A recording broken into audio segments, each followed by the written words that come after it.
Assalamualaikum, salam sejahtera dan salam Malaysia Manading. Saya Zahra binti Zaid. Dan saya Muhammad Adam Herman. Kami dari wartawan Wisdom Channel TV PSS SMK Gua Perahu Indah. Hari ini 29 Mei 2024. Kami berkesempatan untuk menyertakan diri ke Pesta Buku Antarabangsa yang bertempat di Kuala Lumpur bagi tahun 2024. Tanpa melengahkan masa, mari sama-sama kita menyaksikan kemeriahan pada hari ini.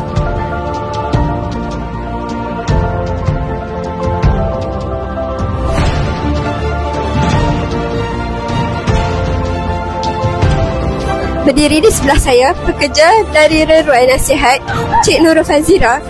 Apakah buku yang paling laris di sini? Bolehkah Cik review tentang buku ini?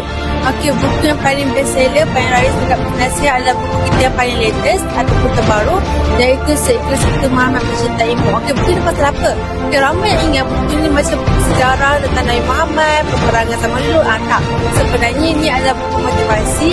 Macam mana untuk kita motivasikan diri untuk mencintai kepada baginda Muhammad. Sedangkan Nabi boleh je ceritakan umat dia walaupun kita tak pernah berjumpa.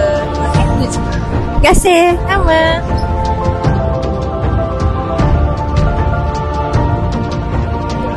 Berdiri di sebelah saya, Cik Nadia, staf daripada Reruai Kurlat.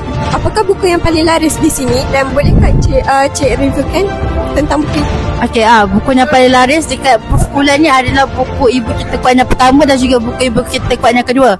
Yang terlaris sebab dia ada combo special. Dua buah buku ni RM60 je. Buku tentang ibu, buku untuk merawat jiwa ibu yang sedang keletihan lah. Kita ada dua edisi, dua siri. Siri pertama, siri kedua. So boleh dapatkan di Ibu Kulat lah. Terima kasih. Terima kasih. Bersama saya, seorang pengunjung yang hadir pada hari ini. Soalannya, apakah buku yang paling laris di sini? Buku Tuhan Aku Ingin Hijrah. Bolehkah Ustaz review tentang buku ini? Buku Tuhan Aku Ingin Hijrah ni menceritakan tentang dosa-dosa yang dah bersarang dalam hati dan macam mana nak tinggalkan dosa-dosa tersebut. Okay, terima kasih Ustaz. Sama-sama.